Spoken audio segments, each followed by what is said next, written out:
আমার থেকে আমি যে চেয়ারে বসেছিলাম, আমার চেয়ার থেকে হয়তো ৪ ফিট বা ৫ ফিট দূরে মানে আরেকটা চেয়ার টেবিল চেয়ার ছিল স্যারের, ওর উপরে পড়ছে একদম। পুরোটা একদম সম্পূর্ণটা ভেঙে নিয়ে দ্রুত আমাদের মাথার উপরে ফ্যান-ট্যান সহ দ্রুতার সহিত বাস্ট হয়ে সাথে, সাথে এখানে পড়ে গেছে। আতঙ্কে আমরা কোন দিকে পালাবো তো এটা তো খুঁজে পাচ্ছিলাম না। আমি ফ্লোরে শুয়ে যাওয়ার চেষ্টা করছিলাম। কোন রকমে দরজাটা বের করে ম্যাডামকে বের করলাম। পাইলট কি তখন বেঁচে ছিলেন?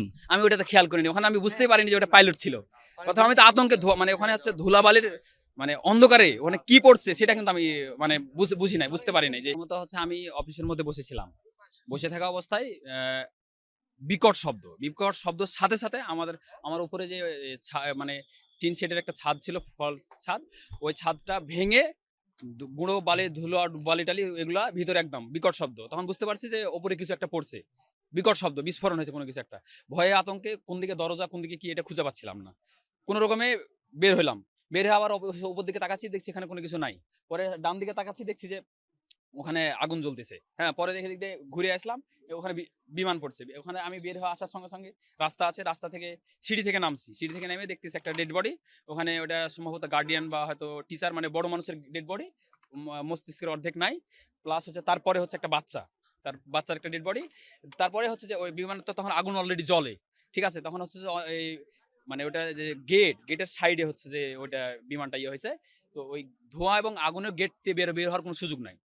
আশেপাশের বাচ্চারা আরো সবাই অন্যান্য ক্যাম্পাসের ওরা সবাই দৌড়ায় গেল, সবাই আসলো চারি সাইড দিয়ে। বাচ্চাগুলোকে দুই সাইডের ইয়েগুলো দিয়ে আপনার হচ্ছে বারান্দার সাইড দিয়ে গ্রিলগুলো, সেনাবাহিনী চলে আসলো তখন। সেনাবাহিনী আসার পর গ্রিলগুলো ভেঙে দিয়ে সাইড দিয়ে তখন মই দিয়ে বের করার চেষ্টা।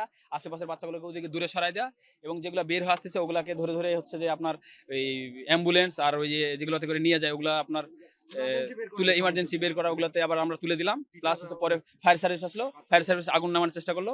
সেনাবাহিনীরা প্রথম তারপরে আসলো, পরে তখন সবাই তখন চলে আসলো। পরে সবাই আমরা একে অপরকে সকলে এবং হচ্ছে বাচ্চারা তো ছোট বাচ্চা, ওরা তো আর জানে না যে কিভাবে ব্রেঞ্চের তলে বা টেবিলের তলে লুকাতে হবে বা কিছু করতে হবে, ওরা তো জানে না, ওরা আতঙ্কের মধ্যে। এবং আগুন, বিকট শব্দ।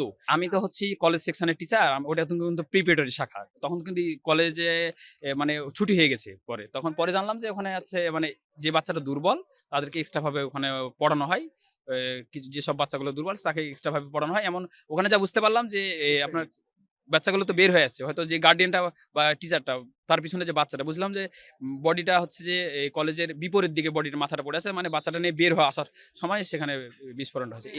এই জিনিসগুলো চোখের সামনে সবচেয়ে বেশি।